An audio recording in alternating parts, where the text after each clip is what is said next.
ওরা আমাদের সব কিছু কাইরা নিতে চায়, শৈশবের গজল, কৈশোরের দরুদ কিংবা যৌবনের জজবা।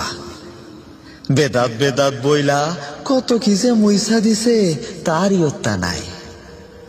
হৃদয় নিয়া টানা হেসরার অবস্থা দেখছেন ভাই? দুনিয়ার সমস্ত কষ্টের জঞ্জাল এক পাশে চাইপা নবীরে যে ইয়া নবী সালামু আলাইকা বইলা চিল্লাই একটা ডাক দিমু তার উপায় রাখে নাই। সবখানে বেদাতের সিল মাইরা রাখছে। মাঝারে ওলিরা ঘুমায়, আল্লাহর বন্ধু রহমত নাজিল হইতে থাকে অনবরত। যাইলেই কইলজা জুড়াইয়া যায়, দিল ঠান্ডা হয়। কিন্তু যাইতে দিবে না তৌহিদ জনতা, শিরকের ছাপ দিয়া ওই দরজা বন্ধ কইরা দিছে।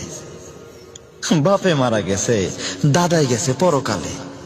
মানুষ ডাইকা চাইডা খাওয়াইয়া সব পোষাইতে পারবেন না, শিরকের গন্ধ ছুটব। কব্বরে যাইয়া হাত তুললে তাগর হাত আপনারে মারার লাইগা নিষ্ফিস করব। সবে বড়া তাইলে লাগবো হালুয়ার পিছে। আবাদত ভীষণ আপত্তি। সবে মেরাজে নবীর শান কইতে গেলে জাল বইলা উড়াইয়া দিব।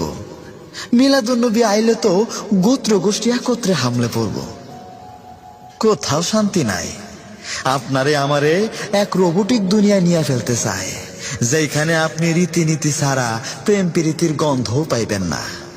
অথচ প্রেম না হইলে নামাজ হয় না, প্রেম না হইলে রোজা হয় না, প্রেম না হইলে হজ বরবাদ, প্রেম না হইলে যাকাত দেবার অর্থ নাই। সবকিছু বাদ দেন, প্রেম না হইলে যে কলেমাই হয় না, ঈমান থাকে না।